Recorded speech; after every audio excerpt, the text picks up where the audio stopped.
think, where Zeb Coulter is in the back, and it was like an old Western kind of, like, I know that voice. It's like, it was Zeb Coulter back, and Swagger shows up, and he's like, hey, what's up, bro? We had a thing, and I don't like this, what you got with this other dude. What's really good? And Zeb is like, yo, we need to stop being bigots, man. We got to cut out the bigotry, and we got to bring people together. This is the new me. You have to accept me. Del Rio shows up, and he's like, hey, man, stay away from him. If you know what's good for you, you're no good. It was like, actually the dialogue itself was almost like a kung fu flick. Yeah, it was wild, yeah. It was like a kung fu flick. Especially like Del Rio is in full wrestling gear, complete with the belt, and the other guys are just in like street clothes. So because he had a match coming up. I mean, yeah, but like you didn't know, I didn't know that. I was like, whoa, what? Does Del Rio not, what's up with that? Like, I don't know. But yeah, I guess he did have a match. I didn't think about that. Maybe at some point, because we're looking at a possible feud between Del Rio and Jack Swagger, the match that nobody fucking wants to see. But if they actually became like a tandem and they became like the new Mex-American, the real Mex-Americans, I think it would be entertaining to a certain extent. I think you still can have turmoil, like real turmoil. Not like some whatever bullshit turmoil what they did with PCB and what they tried to do with Ambrose and Orton. But like real turmoil between Jack Swagger that could possibly grow into something that we would want to see. But if they went after the Lucha Dragons and the Lucha Dragons goes over on them, that would be a big spot for them. Both of those guys are world heavyweight champions. This is true. And it'd be a good spot, especially... We've already seen the Swagger-Alberto match. That's why Swagger and Zeb teamed up in the first place, was to go against Alberto. Yeah. That was WrestleMania. That was like... I think 29 or 30. Weed the people. Weed the people. You know? We thought they were going to pull the plug on his ass after that. For sure. But they kept it going. He was supposed to win the belt. Yeah. Like, they were going to run with that whole, like... Tea Party champion thing. I mean, Swagger definitely has opportunities. He should just be happy he still has a job after all this. Yeah. I'm sure it's awkward walking around the back, but man, you get your money, man. But he's on Superstars. He's on Superstars. He's on main event, but it's just he lost that fire. Taking away Cesaro was a big thing. The Real American thing was going over so well, But we got Jordan and Gable coming up for that next sort of super athletic shit. Alberto and R-Truth, I thought Alberto looked real good. I mean, this was kind of just putting over Alberto, kind of a glorified squash match here. I guess not even glorified, man. It was just a squash. Yeah. It was just a squash. I mean, R-Truth, you think, like, it was a big deal, I guess, back a few years ago, but now he's just kind of, just like Swagger, just kind of depleted.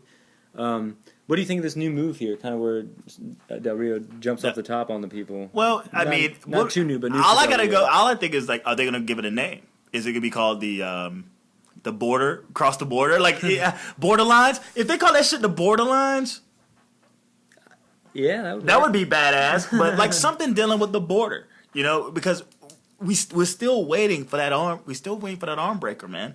This is all this is. It's a ruse. Like, when will we see that fucking arm breaker? And they're saving it, which I think is pretty cool. You're giving him different dynamics. He wins with a kick to the face and a backstabber kick to the face. He's won twice with the stomp. Okay, we're getting more versatility out of him in terms of how he takes guys out. Is there going to be another move that he uses? And then really, because they did that with Sheamus not too long ago, where he got the Texas Cloverleaf. Mm-hmm. And that suplex. Yeah. They diversified him in terms of how he got rid of guys outside of the bro kick because of that angle where he couldn't use it. They're going to do the same. It helped him. It definitely helped him, but what didn't help him is just the way he was booked, and it just sucks. Del Rio, he's a dynamic figure. You can open up a can of worms in terms of where his movesets are and how he can take out guys. He's very mysterious. I think we're intrigued to see more from him. And for him not to use that arm bar yet, I'm waiting for more innovation. I'm just waiting for more innovation. So that's what that is all about. Do you think like AAA and Lucha Underground and like maybe like competing with like the current stars that have kind of helped evolve the business, helped him out a lot. I definitely, I think that's helped him out. His time away has definitely helped him as far as his star, and I think in ring. I feel like in terms of his star, it's a demotion. I think what he was doing with Lucha Underground and AAA was something that was super fantastically interesting. I mean, he was red hot, and all the talks of wrestling was about his moves and what he was going to do, and him over here and watching him, with Lucha Underground, like in that role was something that was very interesting. And now they jump from that, being the Triple Mania champion to the U.S. This Mex-American thing. I guess money talks, man. Of course. Because he was already the highest paid guy in Lucha Underground, and then he said that he wasn't happy with his money. No, he probably wasn't happy with how much he had to work. He said, he's working way less and getting paid more. There was rumors that came out saying that he wasn't happy with his money, and then he was supposed to be seen as the focal point. He thought that he really wasn't the focal point. I don't listen to rumors. Internet rumors, IWC stuff is all a bunch of crock. I'll listen to conversation, but I won't listen to rumors. And I imagine you look at this situation where he's in, he had to work way more and get not paid as much. He probably works a lot more in the WWE. No. In the WWE? No, not at all.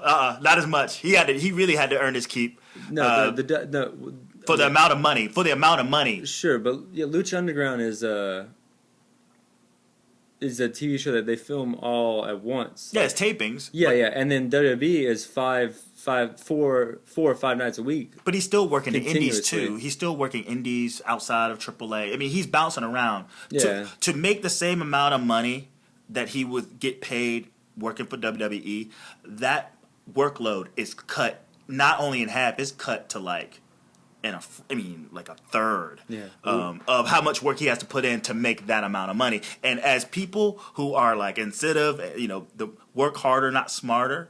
I mean, work smarter, not harder. Then that's basically it. Just makes sense.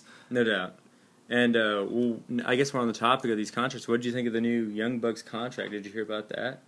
Yeah, through the sound off, he was talking about it. Yeah, they signed a deal with Ring of Honor, still allowing them to work in New Japan, and apparently they're making more than some WWE main roster guys beating out anyone in NXT as well. So that's a big contract, the most lucrative Ring of Honor contract ever. Well, we'll see what happens. I mean, that's not a big. Even if you're not a Young Bucks fan, you kind of got to be happy because. Of course. Because Hogan used to get paid X amount, and then Hall and Nash proved that other people could get paid X amount. Did you see? Tons of people got paid X amount. Did you see? I didn't know until I heard the Solomonster sound off when he was talking about like the actual Hogan WCW contract leaked. Oh, I saw that it leaked. I didn't get a chance to look at it. Listen to the sound off. I think it's right there at the beginning. It's like millions, right? It's broken down into different segments of him participating in certain things, him being in the NWO faction, just payout after payout after payout, and how much he was given is pretty amazing. He's doing all right. He was doing all right. Where the fuck the money go? Nobody fucking knows. But he was divorce, sitting pretty. A murder trial, a failed pop star career. God, man, he was rolling. Dude, he was eating. He was the Garden of Eden. No, that's insane to think he about. Was eating Styles, baby. That's how much eating he was. God. I remember one time on that show, they showed that like Hulk Hogan asked his wife if he wanted to go on a walk, and then they show his wife walking, and they zoom back, and he was just on a Segway. So that's how much money that guy had. Like he's on a walk just on a Segway. Like, yeah,